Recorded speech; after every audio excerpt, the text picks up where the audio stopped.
Hey, what's up? I'm your host, Christian Patterson, here to bring you this week's edition of TV20's Inside Sports Report.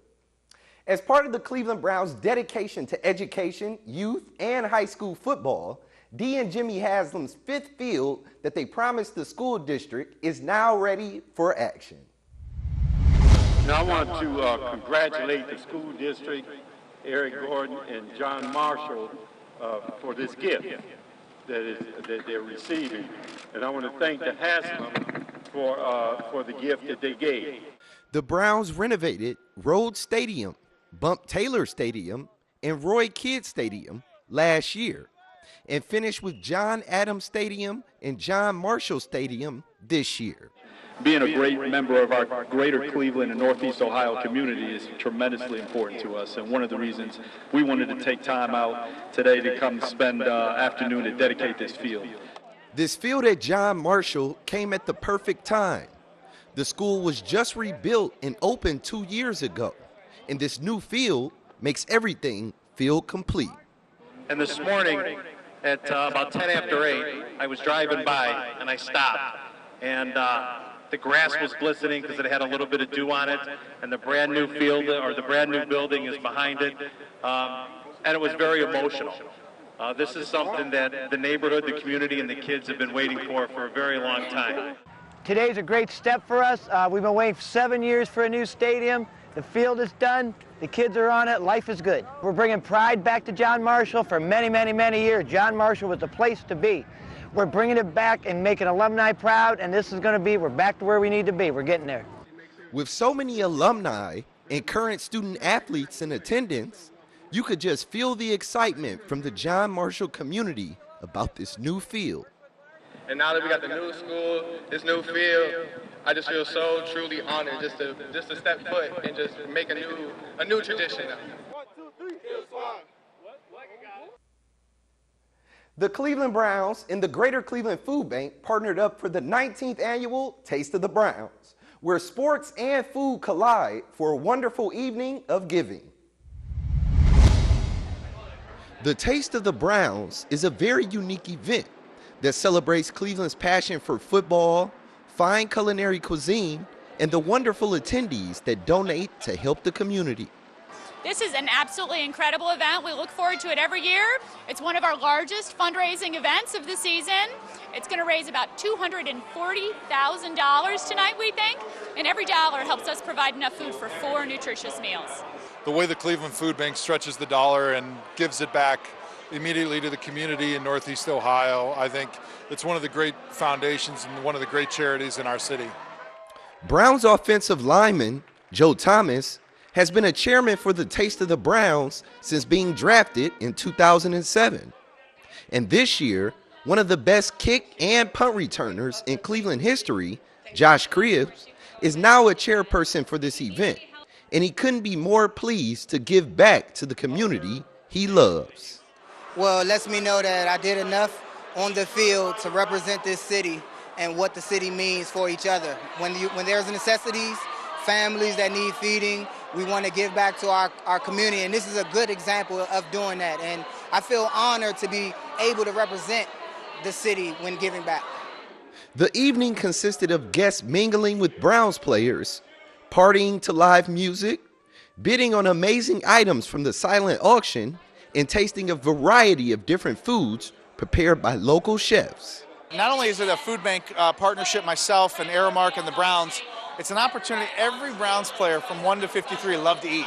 They love to eat at Town Hall and Lago and Fahrenheit, and everything that they do about it, they love to eat too. So it's a chance for you to come out, mix and mingle with them, as well as they love chefs, they love to eat and have a good time and raise money for a really great cause. Foundation of community is giving back and charitable. There are people out there that are hungry. We need to give back and make sure that there's hot food on tables tonight and every night in the future. I think this is an event that hits at the perfect time of the year because it's right before Thanksgiving, right before Christmas, and it's that time of year that we want to make sure that all of our families in the Cleveland area are taken care of around those holidays, especially the people that aren't able to afford a good holiday meal. Last year's event raised more than $226,000, which turned out to be more than 904,000 meals to local agencies. which makes the Taste of the Browns an imperative part to combating hunger in our community. Taste of the Browns event is just absolutely incredible. And this year, we will raise enough money to provide almost 1 million meals. And so when you think about the impact of 1 million meals, it's really significant. And more than 50% of recipients of local hunger programs are children and senior citizens. And we need to make sure that they have access to the healthy food that they need to, in the case of children, to learn and to grow, and in the case of seniors, to be healthy. We're going to take a quick break, but we'll be right back with more of TV20's Inside Sports Report.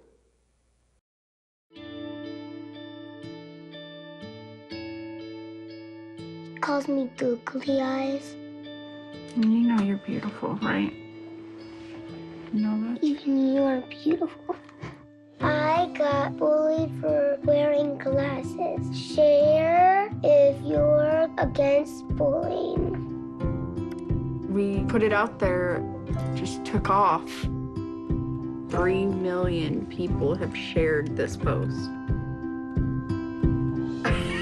Don't let bullies get you down. I stand with you. The whole family's wearing glasses. I wear glasses and I'm proud. I even have the army on my team. All the kind comments brought my child joy. I don't feel thank you is enough. Thanks.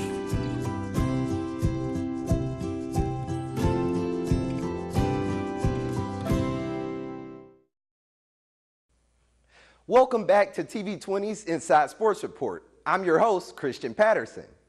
After one of the most interesting NBA offseasons ever, the Cleveland Cavaliers are back with a bunch of new faces. During the summer, Kyrie Irving asked for a trade that set off a chain reaction of events, which brought 3 new players to the team from Boston. Now, the team is going through training camp to get ready for another championship run. Just great to be back, being healthy and, having our team come back healthy with some new pieces that I think that we incorporated that made our team a lot better. And so just excited to be here. It was a short summer, but anytime it's a short summer, it means you've done something positive. So we just want to continue to build off what we've done the last 3 years, and very excited to be back. I think, last year, making it to the finals and coming up short, I think that's motivated our team. And as you can see, LeBron and JR and Trish and those guys, Kevin, they started working immediately, after the season, trying to get ready and get back, for another run at it. So I don't see us being complacent. I see us being, hungry and up for the challenge. For the past few years, Isaiah Thomas has been chasing the Cavaliers for the #1 spot in the East and ultimately a chance to make the finals. But now that he's a part of the Cavs organization, he goes from being the hunter to the hunted. I was actually in the gym last night just looking up like, damn, I'm really on the Cavs. Like, I was trying to build some stuff to beat these guys. So now just being a part of that is just like, it's been amazing these last 3 or 4 weeks. Everybody's welcomed me with open arms. The organization, my teammates, my coaching staff, everybody a part of this organization have welcomed me and excited about me coming. And I can't say enough about it. Like, I can't wait to get back on the floor because I know what I bring to the table will help this team. And I can't wait for that day. J.R. Smith has a history of being a problem with other franchises. But since he's been a part of the Cavs, he's been on his best behavior. So what's been the difference for him since being in Cleveland? From the time I walked through the doors, they accepted me for who I was. And, and with that came a responsibility for myself to, not let them down and, put myself in a better situation for myself and for the team.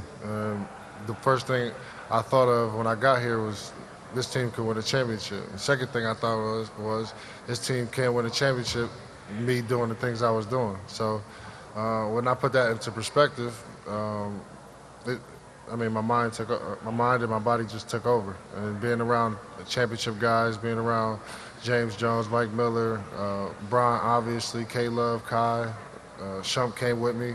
Being around so many good group of guys who had that same goal, I couldn't be selfish in that aspect.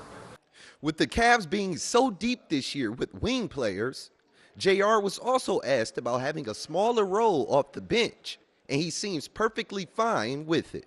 As long as we win, I don't care, honestly. If anything, it prolongs my career. I don't got to do as much. I ain't got to chase that many defenders around, so instead of me playing 18 years, I can get to 20, 21 years. Another new addition to the Cavs roster is Derrick Rose.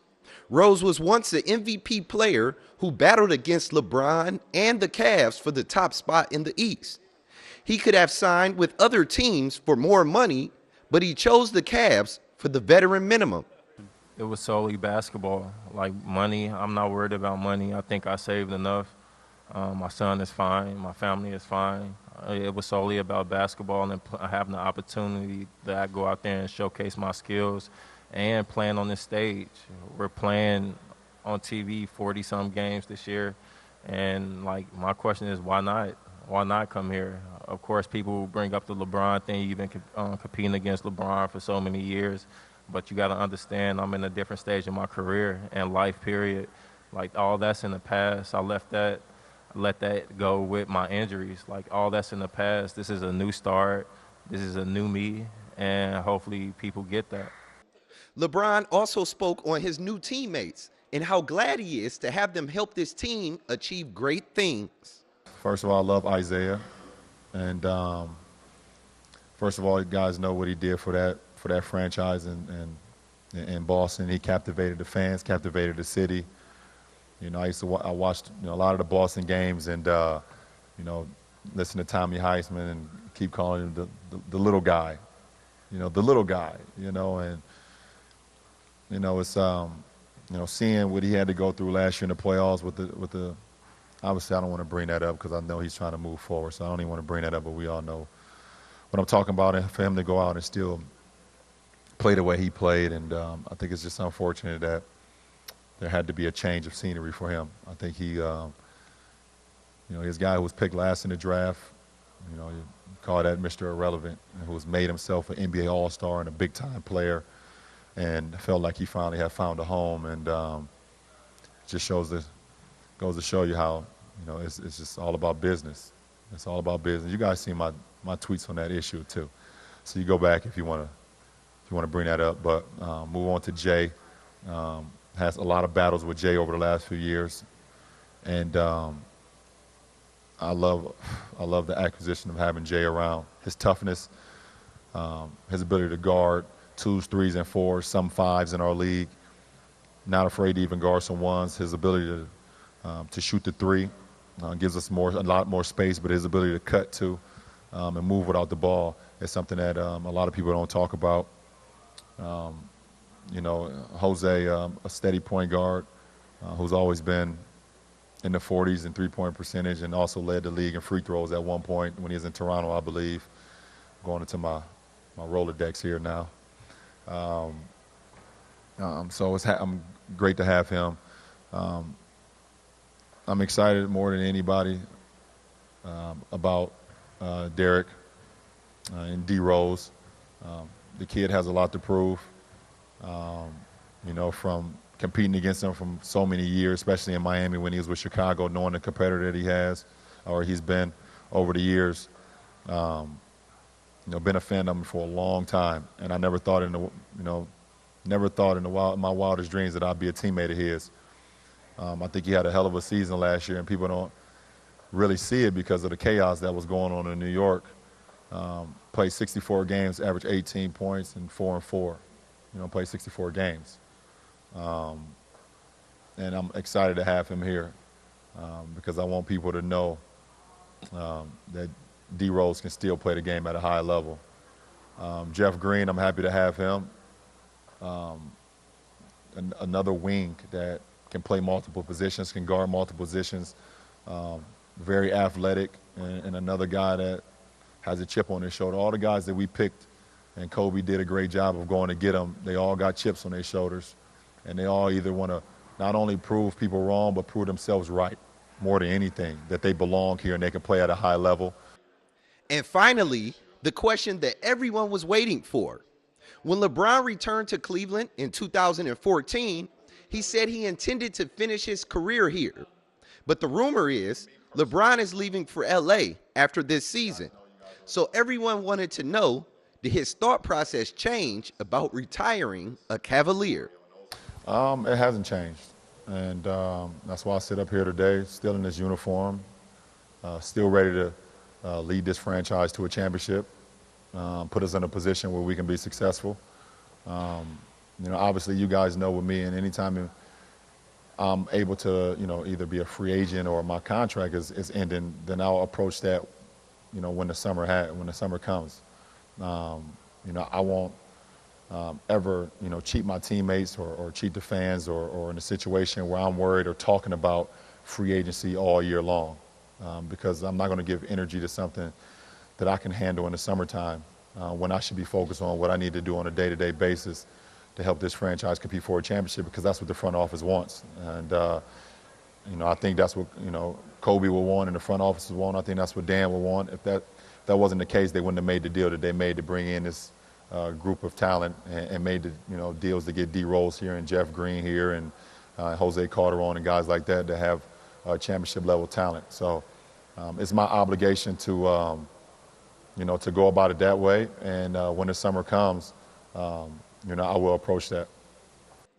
Now, with LeBron reiterating his commitment to the team and the fans, hopefully the Cavs will be in contention for years to come. Thanks for watching the Inside Sports Report. Make sure you continue to tune in each and every week for an inside scoop on our Cleveland sports scene.